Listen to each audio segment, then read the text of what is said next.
വിവിധ ദേവസ്വം ബോർഡ് ക്ഷേത്രങ്ങളിലെ സ്വർണ്ണക്കൊള്ള.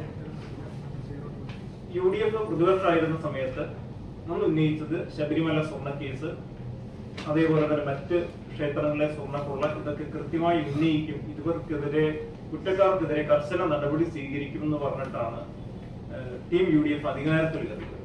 പക്ഷേ അഴിമതിയുടെ കാര്യം വരുമ്പോൾ ഇവരെല്ലാം ഒറ്റ മുന്നണിയാണെന്ന് സൂചിപ്പിക്കുന്ന വിവരമാണ് ഞാൻ പുറത്തു വരാൻ ഉദ്ദേശിക്കുന്നത്. ഒന്ന്, ഏറ്റുമാനൂർ മഹാദേവ ക്ഷേത്രവുമായി ബന്ധപ്പെട്ട ഇപ്പോൾ നിങ്ങളൊക്കെ ശ്രദ്ധിച്ചതാണ്, ഇപ്പൊ ഹൈക്കോടതിയുടെ തന്നെ ഒരു നിരീക്ഷണം ഉണ്ടായിരുന്നു. അവിടുത്തെ തിരുവാഭരണവുമായി ബന്ധപ്പെട്ട് ഒരു അന്വേഷണത്തിന് ഉത്തരവിട്ടു. അപ്പം അഴിമതിയുടെ കാര്യത്തിൽ എനിക്ക് പറയാനുള്ളത്, നിയമ സംവിധാനങ്ങൾ മുതൽ ഇതിനകത്ത് ഒരു ശൃംഖലപ്പെട്ടിരിക്കുകയാണ്.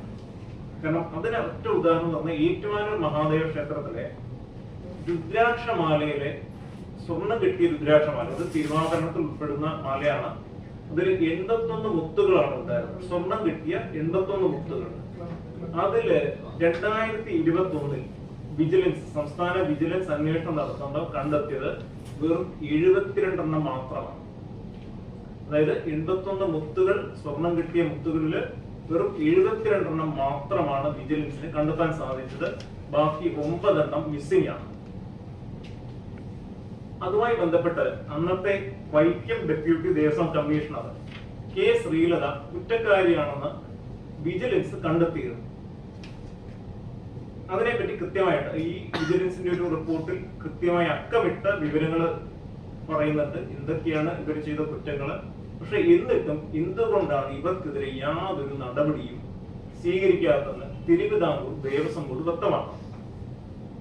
ഈ പറഞ്ഞ തിരുവിതാംകൂർ ദേവസ്വം ബോർഡ് തിരുട്ട് ബോർഡെന്ന് മാറ്റേണ്ട സമയം അതിക്രമിച്ചിരിക്കുന്നു. കാരണം തിരുവിതാംകൂർ ദേവസ്വം ബോർഡിന്റെ ക്ഷേത്രങ്ങളിൽ, വിവിധ ക്ഷേത്രങ്ങളിൽ സ്വർണ്ണക്കൊള്ള നടക്കുന്നതിന്റെ വിവരാവകാശ രേഖ ഞാൻ പുറത്തുവിട്ടു. പ്രത്യേകിച്ചും തിരുവനന്തപുരം ശ്രീവരാഹം ക്ഷേത്രം, തൃപ്പൂണിത്തുറ പൂർണ്ണത്രയീശ ക്ഷേത്രം, അതേപോലെ തന്നെ തൃശ്ശൂരിലെ ഉള്ള് ദേവീക്ഷേത്രം, ഈ 3 ക്ഷേത്രങ്ങളിലെയും സ്വർണ്ണക്കൊള്ളയും ഇതിന്റെ വിവരങ്ങൾ പുറത്തുവിട്ടിട്ട് ഹൈക്കോടതിയുടെ ഭാഗത്ത് നിന്ന് കുറ്റകരമായ മൗനമാണ് നടക്കുന്നത്.